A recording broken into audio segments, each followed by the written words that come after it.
Hello, everyone, and welcome. Thank you for joining us today for our webinar titled Addressing SDOH Through Collaboration, Lessons from Community Clinic and the Wright Center. My name is Sydney Parsley. I am the Deputy Director with our Social Drivers of Health team at NACHC, and I will be your moderator for today's session. We have an exciting and informative webinar lined up for you, so let's go ahead and get started.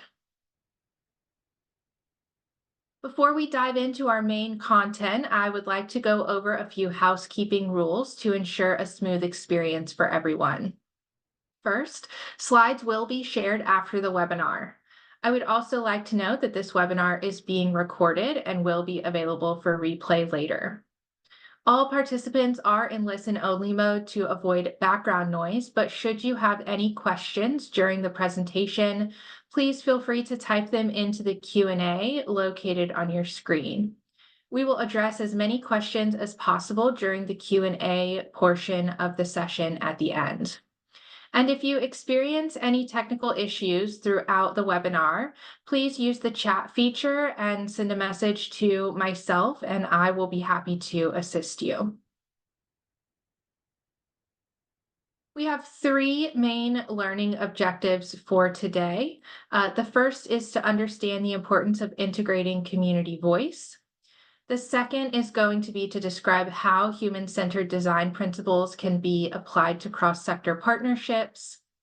And we will also be hearing from our speakers who will describe innovative projects from community health centers with public health and social service providers to address SDOH needs in their community. It is my pleasure to introduce our esteemed speakers for today. Joining us is Cloé Destinoble, Project Manager of Equitable Health and Wellbeing with NACHC. Abbie Sudduth, Community Development Manager at Community Clinic of Northwest Arkansas. And Shannon Osborne, Project Manager at the Wright Center for Community Health. Without further ado, we will get into our session content, and Cloé, the floor is yours. All righty. Thank you, Sid. Thank you for that intro. Welcome, everyone. So today I'll be discussing the using human-centered design principles to maximize cross-sector partnerships that address SDOH. So I'll be setting the stage for us. So we're going to get into the world of design sprints. I will describe what it is, the process, and how we utilize it for how we utilize the principles to maximize cross-sector partnerships to address SDOH.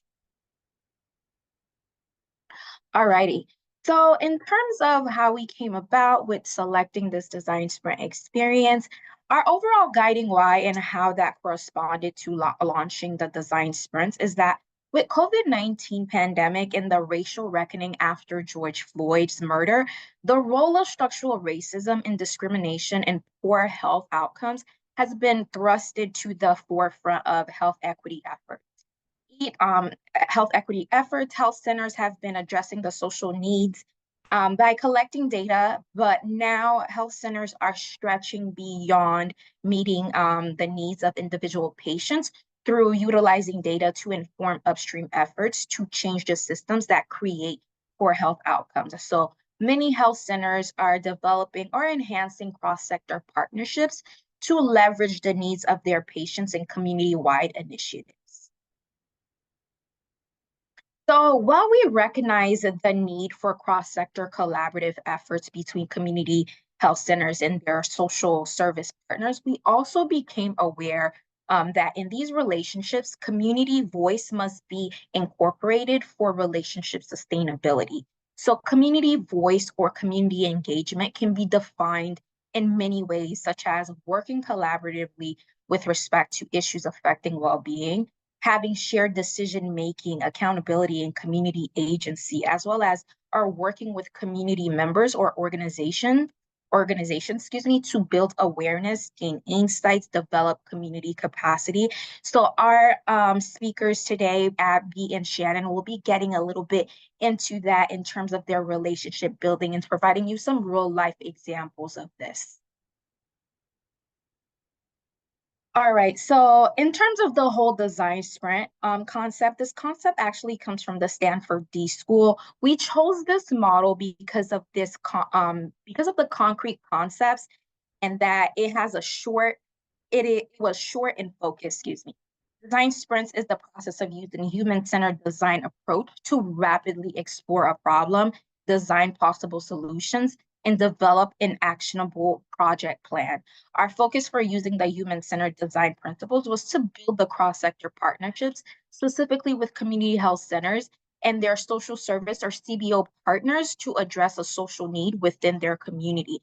So the design sprint model has 5 concepts that we work throughout with each of the design sprint cross-sector partners. We learned about their community through emphasize, moved into the the define stage, where the teams took time to define and redefine their challenge statement. In the ideate process, the phase, the team spent time thinking about ways to address the challenge, um, which was followed up with creating a work plan and walkthrough in the prototype phase.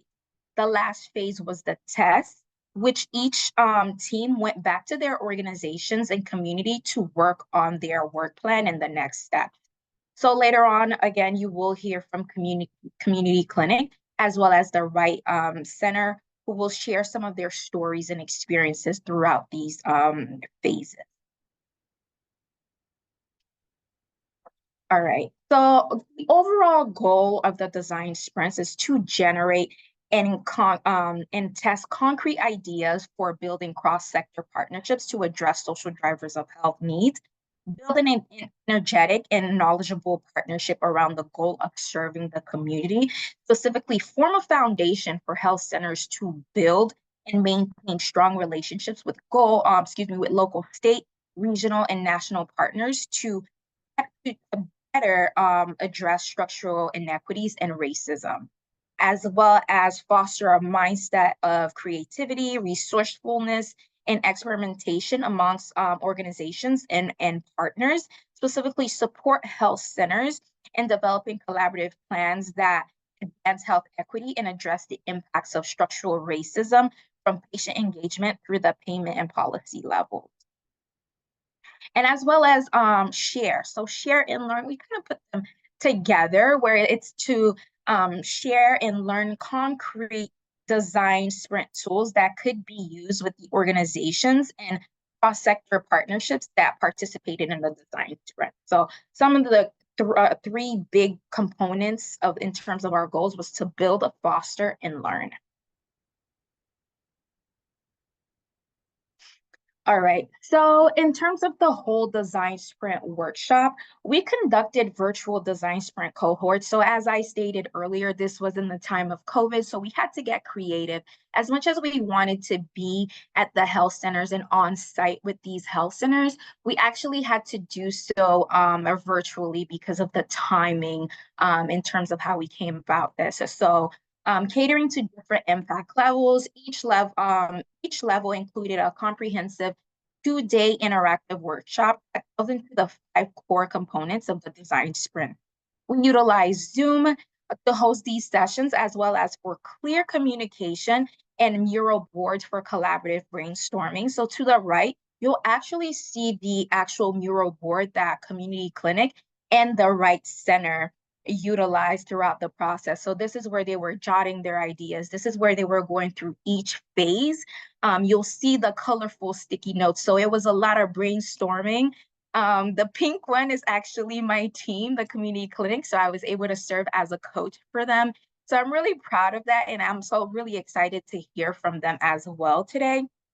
So the illustration is actually the 2 mural boards again. So to gauge readiness and track progress, all participating teams completed a pre and post program assessment, as well as we had dedicated coach for success. So each participating community health center benefited from the guidance of a dedicated coach. These coaches served as the primary point of contact. We offered mentorship and support throughout the entire design sprint process.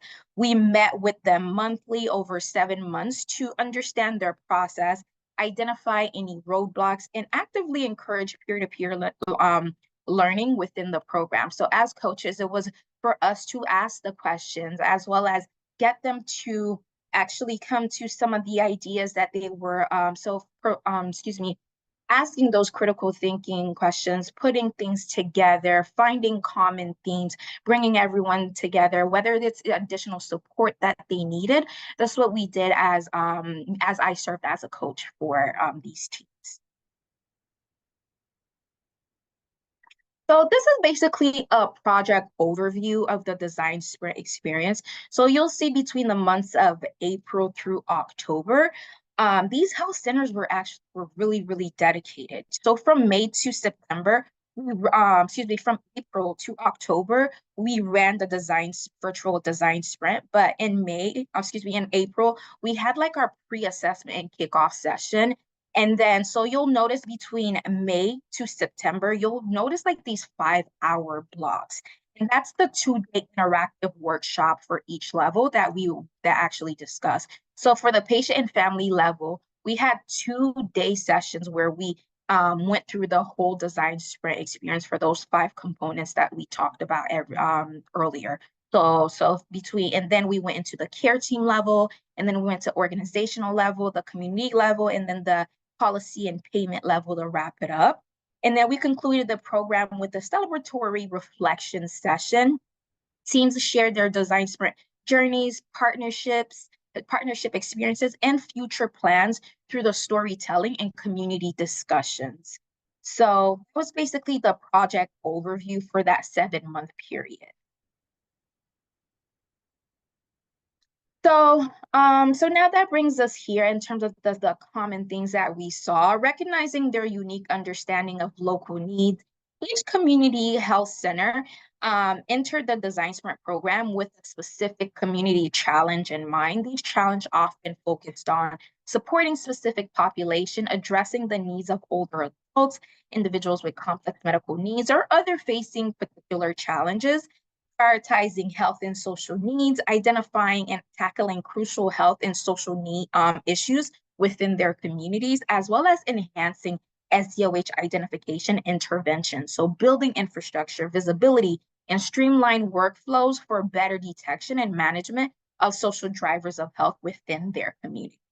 So that was just basically a breakdown, a high-level overview of the design sprint process, how it came about, and then a brief overview as to what it is that our teams were actually doing throughout this process. And with that, to hear specifically from them, their experience, I'm going to pass things over to Abbie, who will be going through the community clinic and her experience with the design sprint process. Thank you, Cloé. As she mentioned, my name's Abbie. I'm the Community Development Manager at Community Clinic. We are a federally qualified health center out of Northwest Arkansas. Sorry, I'm trying to progress the slides. Okay. We actually just acquired a merger for taking on new clinics. So we have 28 clinics across the region with the capacity to serve over 70,000 individuals. At the time of our participating in this, it was a little less than that, but either way, because we expand over such a large territory, of course, that means we see a lot of different communities. And as everyone on this call probably knows, no community is the same. Everybody has unique needs. And so that's one of the brilliant things about federally qualified health centers and community health centers is that we are there to provide that personalized care. So I just wanted to give you a background on community clinic as a whole. I did want to touch on who our partner was in this design sprint. So we worked with the Marshallese Education Initiative, and I'll refer to them as MEI moving forward.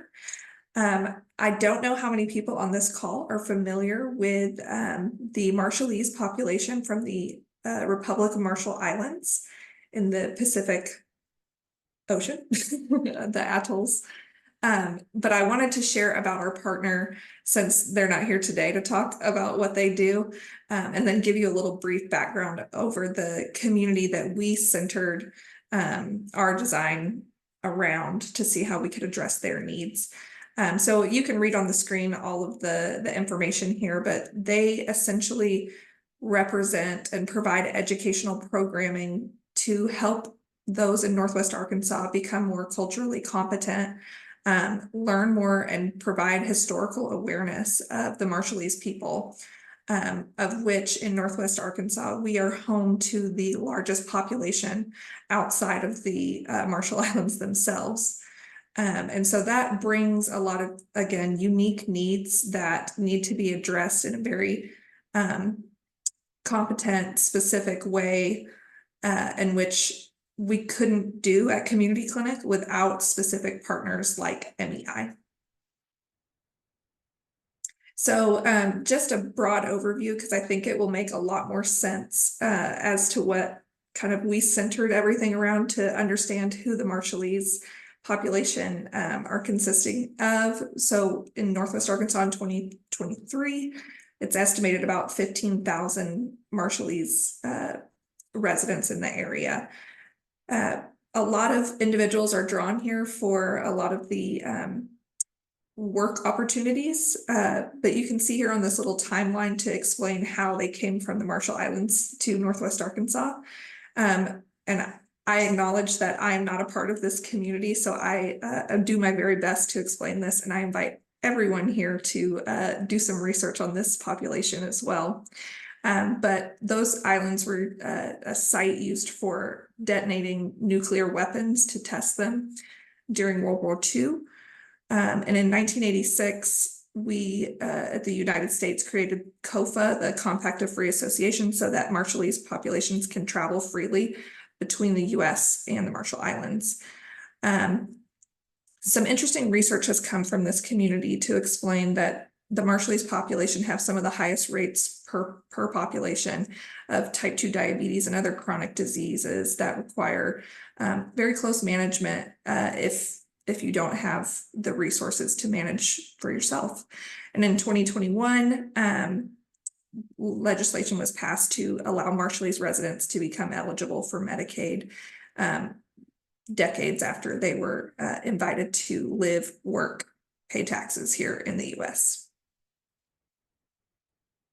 So as Cloé went through, there were a lot of prototyping, idea sharing that took place during this entire design sprint. And we came up with really grandiose ideas, and then we came up with, I think there was a terminology that we used during the design sprint that was like pie in the sky, and then more manageable ideas. And we kind of married those and met in the middle. We thought it would be really great to have our leadership at Community Clinic be meeting with the leadership of NEI on a monthly basis so that we could talk through, without any true like structured agenda, but really to have an open conversation about what are we seeing that's going on with our community, or that community. What can we be doing better? What have you heard from some of those individuals that you see at church, that you see at the store when you're going to grab groceries, when you're dropping your kids off at school? What are some of the needs that you think Community Clinic could step in and help address or help advocate for? Talk to our patient advocates to make sure that they're there to connect with the appropriate resources when those individuals do show up for their wellness exams, when they show up for their acute visits. And all of that worked really great. I got the pleasure of being a part of those monthly meetings for a while, but we kind of found that providing a platform for these two leaders to speak, or two partners to speak, wasn't quite cutting it as far as us getting to really know the in-depth needs of our community. So it evolved into creating our Patient Advisory Council. And I'll talk more about what that is, but essentially it's a representative group of patients to offer really open reciprocal feedback about processes, patient experiences, and just community needs in general. So through the process of creating our PAC, we wanted to make sure we were representing our largest patient population, so our Hispanic and our Marshallese populations. And we had a goal of recruiting 10 people from each of those communities. We utilized our community health workers who really had the best rapport with one-on-one conversations with patients to know who would be interested in this, who would bring valuable insight, who would kind of have their finger on the pulse of what's going on with those folks. And then we also worked with some patient navigators that we have embedded in local poultry plants that are there to connect patients with resources as well. Next. So our current PAC is a little bit smaller. We were able to recruit everyone that we were shooting for, and we were kind of fine-tuning and figuring out how we wanted this whole process to work, what was the expectations. So we very clearly set out very structured meeting style in the beginning, where we reviewed what community clinic staff role would be in this. Basically ensure that feedback that's garnered from this group is shared with other staff, to communicate important updates that can be realistically addressed and accomplished as a result of communication directly to this group. And our primary role is to listen, gather information, share with staff, and then identify potential ways to address challenges. We then identified and defined what the patient or the PAC member roles would be. Their participation in this group is intended to bring concerns, suggestions, and their experiences, even maybe negative ones, as a patient of our health center. They have an opportunity to not only be the voice of you and your family and what you've experienced, but for that of your entire community. And you can ensure that your voice is being heard and know that it's effective in evoking and stimulating change. The topics and discussions identified in the meetings will be driven and determined by our PAC members. And so everyone in there is responsible for listening to our community's needs and sharing them in this kind of safe environment. We also made sure to we graciously thank them for taking part in this, because we meet quarterly. And it takes an hour out of their day. Some folks are using their lunch break from work to come and join us, where we provide them lunch on a quarterly basis.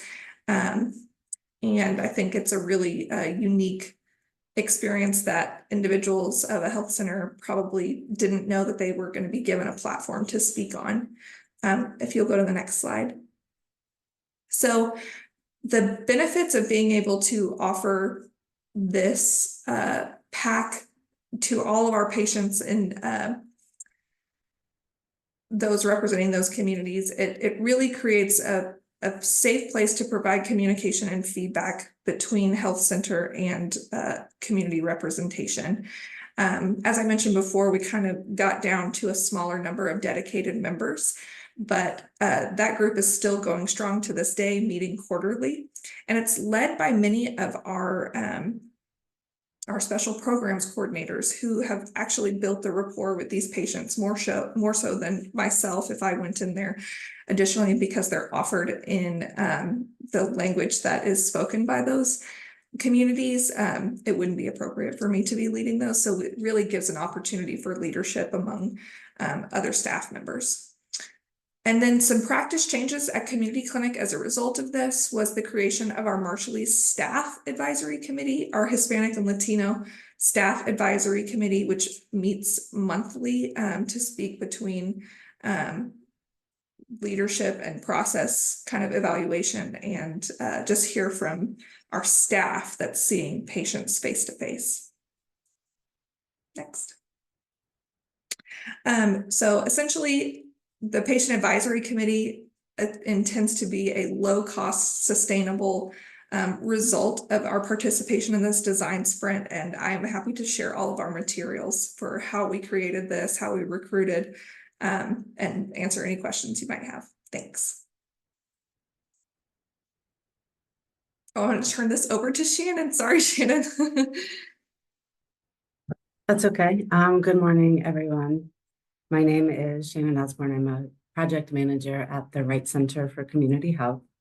We are a federally qualified healthcare lookalike center that serves 7 counties in Northeast PA. We currently have 9 practices and a Driving Better Health mobile clinic. The Wright Center provides integrated whole person care regardless of ability to pay.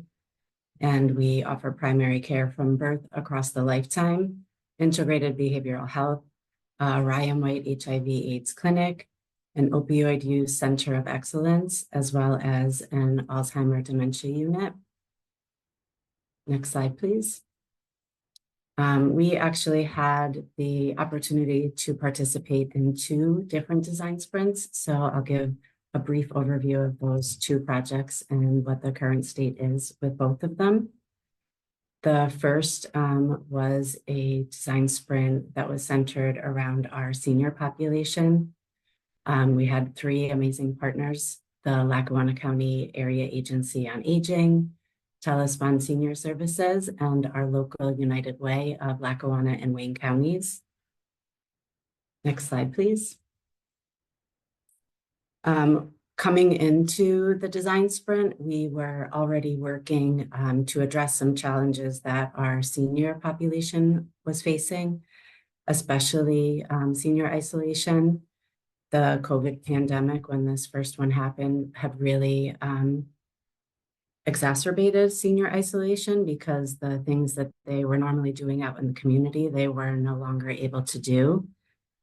And our partner, Telespond, we were already working with them. Telespond is a local agency that does provide services to our seniors, such as an adult day center, some aging in place options with in-home care. And they were struggling for sustainability due to low participation that was resulting from the COVID pandemic. So we had already been working with them, and the design sprint opportunity came about. And we thought that it would be a great opportunity to really focus in on how we could better support Telespond, and we knew that we would need the help from some additional community partners. Next slide, please. So we reached out to some community-based organizations that became our partners. You can see here we looked at healthcare, which we provided, aging services that the Area Agency on Aging provided, senior services that Telespond provided, and also additional resources that seniors could access through the United Way. If you look at the big picture here, it's a lot of different programs and resources.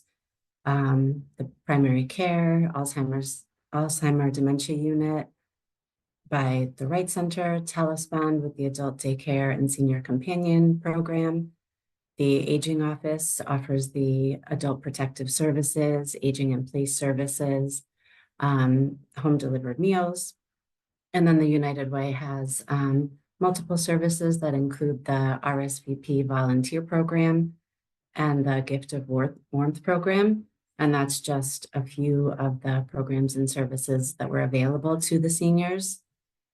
So our next slide, please. Coming into the design sprint, the common goal was really how can we support Telespond and preserve its legacy, and also make sure that the seniors that we're all serving are getting access to all the programs and resources that are available. As I mentioned, the Wright Center and the other organizations were aware of the danger that Telespond was in due to low participation in their programs that was exacerbated by the pandemic.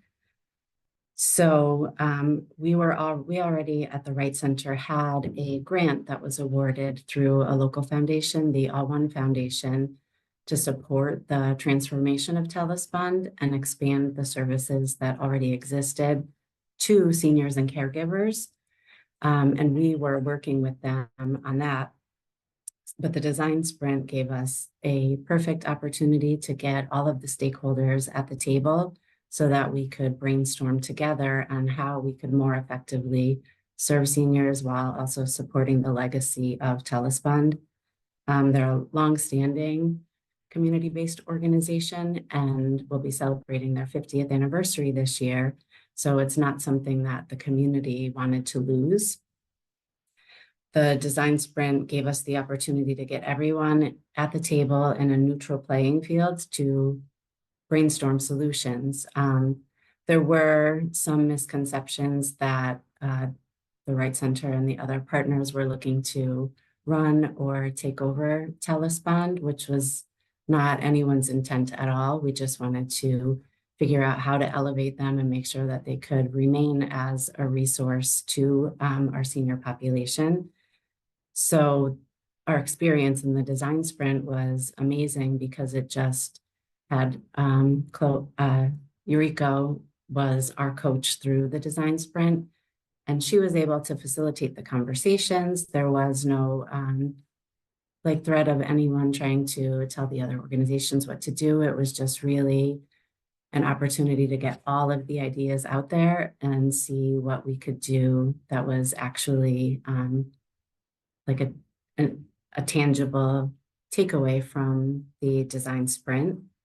It allowed us to develop trust among the partners and adopt that presumption of goodwill that carried us through.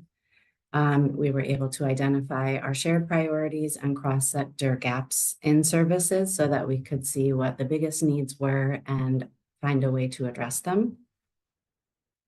Next slide, please. So the biggest realization coming into this is that no one organization can really serve our senior population as like a geriatric center of excellence.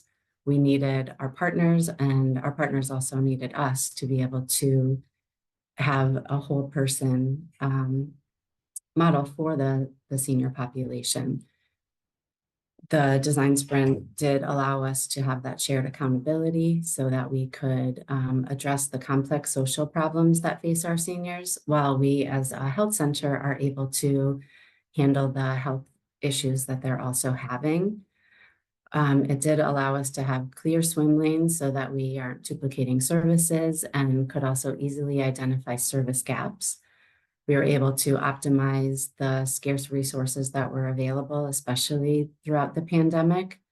And it allowed us to establish and promote some closed loop referrals for the service providers that are caring for our seniors, so that they're getting whole person care and feedback. This design sprint allowed us to expand on an existing aging cooperative that we did have and actually create another cooperative that was called the Alliance, so that we had a space that was still a neutral space to keep the work going once the design sprints were over, as we continued to work towards this regional center of excellence for our geriatric population. Next slide. So the design sprints are really big on incorporating community voice into the work that you're doing to make sure that we're actually providing a solution that works for the people that we're intending to serve. So in our particular case, a lot of our board members are also patients, and some of them are seniors as well. So this topic is something that they really were interested and invested in and gave feedback on. Some of our board members and the board members at Telespond were actually part of the Alliance so that everyone was represented throughout the project and then as it continued. We also did survey the consumers that were served through Telespond and redesigned the caregiver assessments that were done there to make sure that we were best serving the patients there, and that Telespond was also taking into consideration and best serving their caregivers. And it provided an opportunity to do a deep dive into Telespond's Senior Companion Program to identify opportunities for improvement. Next slide. So this is actually a snippet of a reflection that we did for the design sprint. And I've touched on some of the points, but the design sprint really did an excellent job at allowing us to have that shared purpose, develop trust, find whatever the the main goal was that we were looking to focus on, have the difficult conversations that were needed in order to move forward towards our common goal. We did have a lot of amazing results from this partnership. As I said, the boards of our board of directors and Telespond did regularly meet so that they could continue the work and make sure that we were supporting Telespond as well as getting our seniors the services that they need. And because of that, an idea was born to create an advocacy center for some of our seniors. One of the gaps that was identified were seniors that are neglected or abused and sometimes have to remain in the situation until arrangements can be made. So through this design sprint, it's actually like at Telespond, they are expanding and building a senior advocacy center. It will be a 4-bed unit that has showering facilities and access to the other services that Telespond already offers, so that when there are seniors in the region that might be in a severely neglectful or abusive relationship, there's somewhere for them to go and safely stay until arrangements can be made for that senior to either re-enter their environment or find another environment where they will be safe and taken care of. Construction is underway for this already. It is expected to be finished sometime this fall, and it will be the first of its kind in our state, and really hope that it can be a model for other areas to be able to provide this very necessary service for our senior population. Next slide, please. So where are we today? The relationship between Telespond and one of our other partners, the Lackawanna County Area Agency on Aging, is stronger than it's ever been. The design sprint did lead to Telespond being able to get increased rates for its caregivers so that the positions would be more attractive to job seekers, so they could continue to provide in-home care for those seniors that are looking to age in place. I did already talk about the Senior Advocacy Center, which is just an amazing outcome of the design sprint and the partnerships that were formed. Closed loop referrals. I was actually at Telespond about a week and a half ago for World Elder Abuse Day. And Nicole Lipinski, she's the director of our Alzheimer dementia unit and a strong advocate for our seniors. She was there with me and briefly excused herself to go over into the daycare because one of the patients that she is a case manager for was there, and she wanted to check in on her. And it just struck me as such an amazing thing that you can be at an event and just feel comfortable going into the daycare center, checking on your patient. You're familiar with the staff there. And then, you know, she rejoined the celebration for World Elder Abuse Day, but those kinds of relationships that can be developed through partnerships and like a design sprint are just immeasurable for the people that we serve, because you don't necessarily have to make a call and wait for someone to get back to you with a report on how they're doing. You're free to check in on your patients, and that's the best thing that we could hope for our patients that we're trusting with our community organizations. Another outcome is that we do have members of the partner organization serving on various boards and advisory boards. So the communication still exists and is strong, and we still take each other's input into consideration as we move forward. Next slide. The second design sprint that we participated in was more centered around justice, equity, diversity, and inclusion. Next slide. For this sprint, we knew that, again, COVID, which is a bit of a blessing and a curse, it really highlighted some racial disparities in healthcare and inequities. So we were considering, like, what can we do as a healthcare center to really start to move the needle on this and increase health equity, especially in our patients and community. And so when we saw the design sprint, we really thought, like, how can we use the design sprint and what partners are available that could help us to at least start the ball rolling with what our plan is going to be to address the structural and racial inequities that exist. So we decided to reach out to our local area health education center, the Northeast PA Area Health Education Center, and ask if they would participate with us so that we could develop a curriculum for all of our staff, physicians, our medical residents, our interprofessional health workers, so that we could really start to educate on, like, what is happening and how we can address it. Next slide, please. If you looked at our missions on the past slides, you'll see that they both start with that our missions are to improve the health and wellness or health and welfare of the communities that we serve.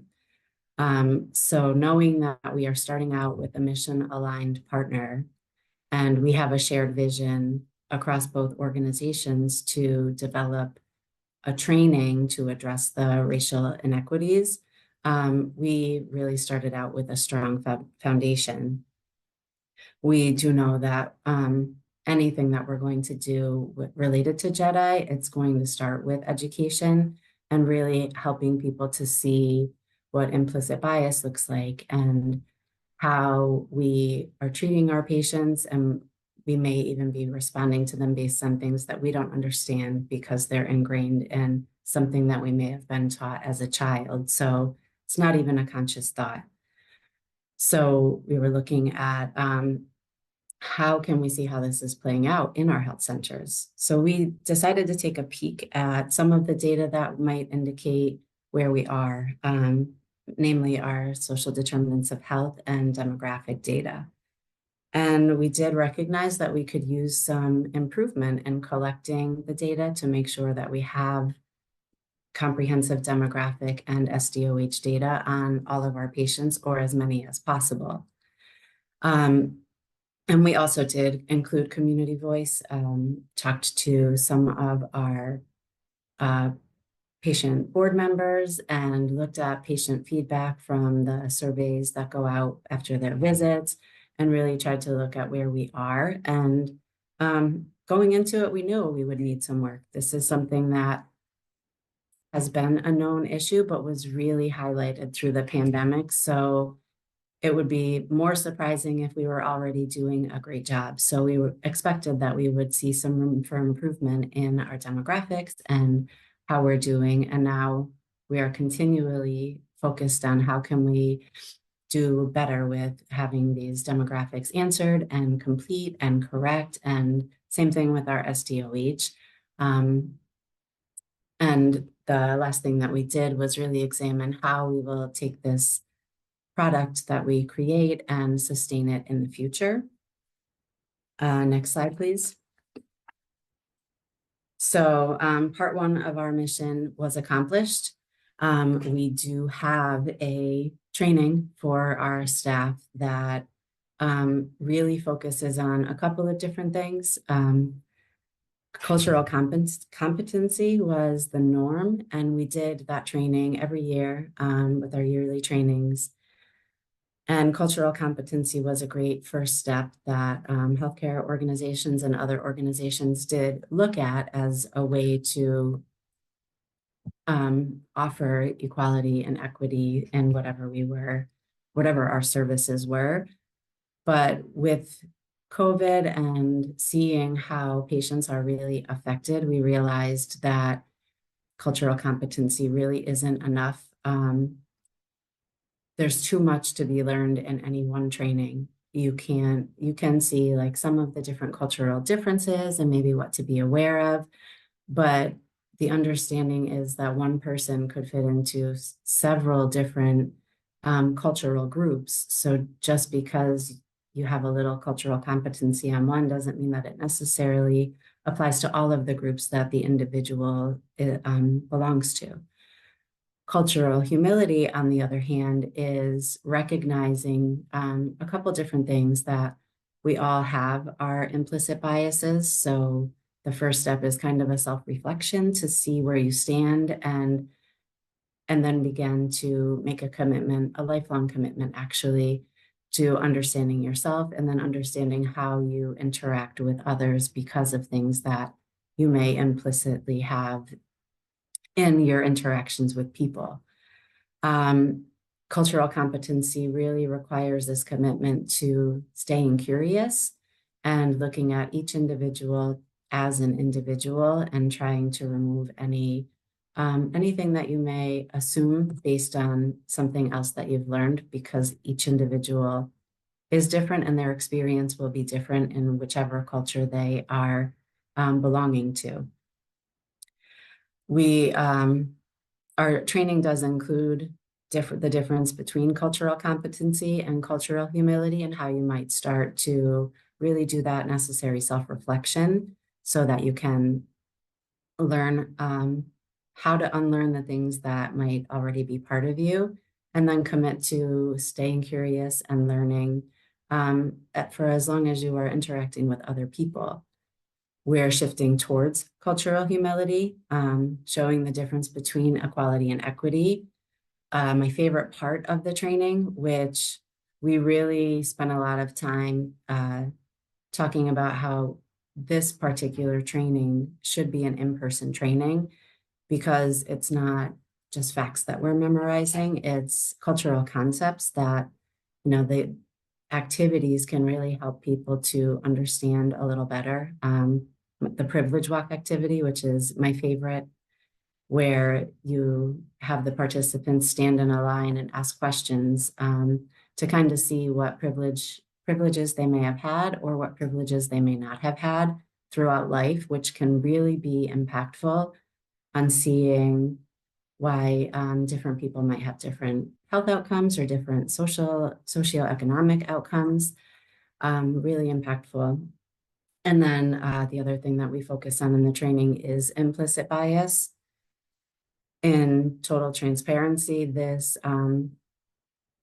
training was created a little over a year ago, and we did have some staff turnover, so it had been kind of paused, but we are rolling it out starting with our new orientees, and then we'll be expanding to existing staff. As we review the product that we created, we already see opportunities to add new things and really commit to that cultural humility, because we're always learning, and especially in the current climate, new things are coming up, best practices are showing up.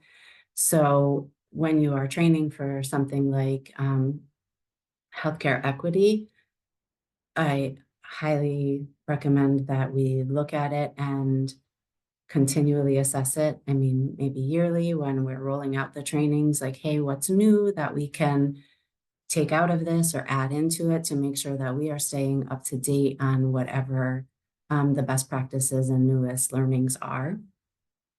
Next slide, please. And where are we now? So our partnership with the Northeast PA AHEC has grown and is continually getting stronger. We are very involved in the work that each other are doing. We work together on training community health workers and having them do their first year of training here at our site, and then a lot of them end up becoming employees. We regularly do mental health first aid trainings together. We have certified instructors at both sites, so we help each other when we have a need.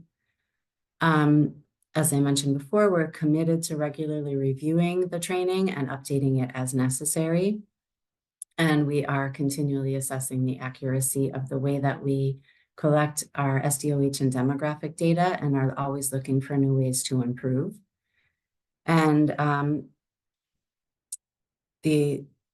I'm a huge fan of the design sprints. I really love the way that it's set up to help you break down like what the steps are, and also just really levels the playing field. So if you are not already partnering with your local community-based organizations, I recommend, if you need to, looking at something like a design sprint to really help define the swim lanes and also find the service gaps and come up with ways to improve them. Thank you, and I'll hand it back to Sydney now. Thank you so much, Shannon. And thank you to all of our panelists, Cloé, Shannon, and Abbie, for your insights here.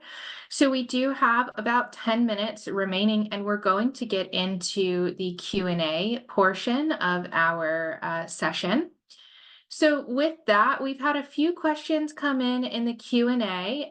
Some of them we have been able to answer via typing our answers in, but I want to bring one of them up for further discussion with the group. So one of the questions that was asked was about compensation for community members who were involved. Abbie was able to share some of the things that they do in terms of providing compensation or at least incentive for participation. But I'd like to ask both of you, what has the reception been like with either other staff who maybe are not typically involved in this work, and also with patient or community members? Has there been a big need for external incentives or compensation, or has there been further discussion about participation without maybe direct compensation? And I'll open that up to Abbie and Shannon both. That's a great question. You know, I've mentioned with our PAC that it's different patient-facing staff that typically leads those. And so coming from the staff perspective, it's a new leadership opportunity where they get to feel empowered to bring together this group of patients.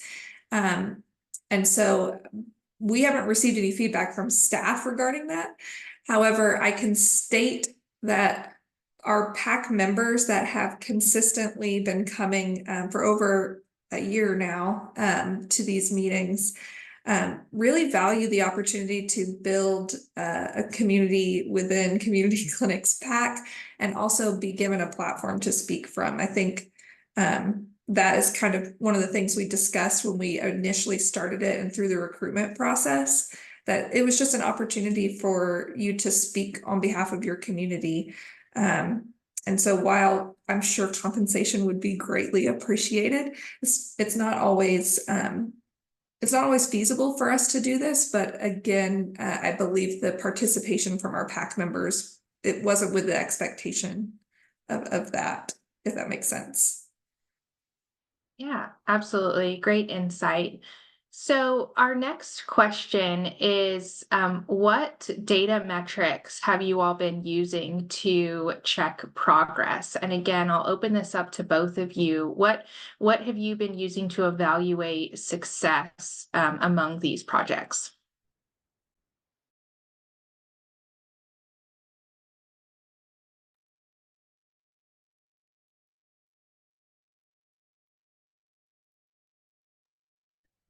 Oh, Shannon, for some reason, we are not able to hear you.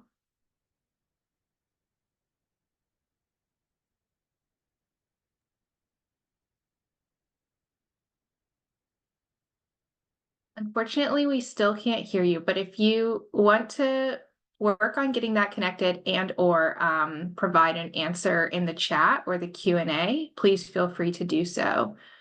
In the meantime, Abbie, did you want to comment on this?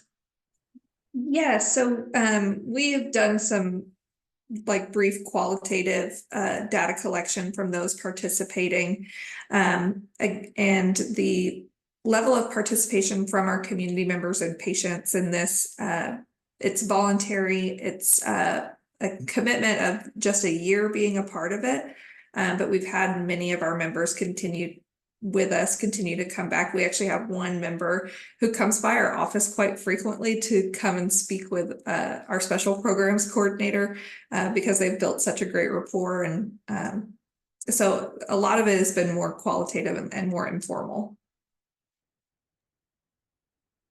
I think makes sense when these partnerships you all are forming are ever evolving, but also based so heavily on relationships. I think that qualitative data is typically how we're able to measure successful relationships. So that makes sense. Thank you for that. Shannon, do you want to try one more time? Let's see if we can hear you. No, unfortunately, we can't. I'm so sorry. I'm so sorry. No stress whatsoever. I'll let you keep working on it. And we do have time, maybe just for like one more question. And so I would love to hear from you all. Both of you have mentioned the way that things have evolved over the course of these projects. I know that there is going to be staff turnover or changes in leadership throughout those times. Maybe if you could just comment on how do you handle it whenever there are staff that come or go, or being able to kind of have that continuity, or is that a challenge that you all have come up against? I think that is an issue that we see across our entire health system. And I hope community clinic's not alone in that struggle sometimes. But one of the things that I think has been so great in keeping this project going and expanding is that we do have true folks at the very top of our leadership that have bought in on this and see the value in it, so that when turnover does inevitably happen, that it doesn't fall off the radar. It is a truly valued service that these patients are bringing and giving us. They're serving us, which is the opposite of what we normally do. And we've integrated it into like our monthly IQIC meetings where we just share with different leaders across the system. And so it would be sorely missed if we lost out on continuing this because of some staff turnover. And I think that's important in any project that's brought on as a result of this kind of collaborative effort. Is you need buy-in from the top down and get people involved so that it can continue over when that happens. Absolutely. Yeah, thank you for that, Abbie. And Shannon was able to message us in the chat. She said that one of the ways they measure success is by incorporating their demographic and SDOH data into the programming that they are doing. And I think that really helps kind of tie everything back together, because the goal of these partnerships is to strengthen that social drivers of health work. And so it is very important that we're integrating that data and utilizing that as we collect it. Shannon, are you phoning in? Can you hear us? I think she's still working on it. I don't know, are you muted? Let me see. Shannon, try to talk now.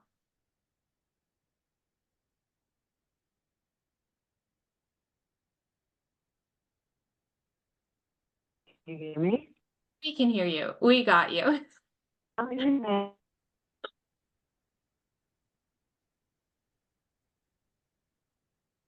think, oh no, I think we may have lost you again. Oh, well, you know what? We are right at about time anyway, so I'm going to wrap us up. I'm so sorry, Shannon. Thank you so much, though, for your part of the presentation and also for providing those insights via the chat. We have shared everyone's contact information here, so if you have any follow-up questions, you can absolutely send those our way, and we will do our best to address them. We encourage all of you to reach out and connect with us about the design sprint process. And continue the conversation about community collaborative partnerships. You'll see a QR code here on the screen. Please complete our evaluation and let us know what you thought about this presentation and this session. And with that, I will say thank you all so much. Thank you again to our panelists. We could not have done this without you, and we greatly appreciate your insights. Everyone have a fantastic rest of your day.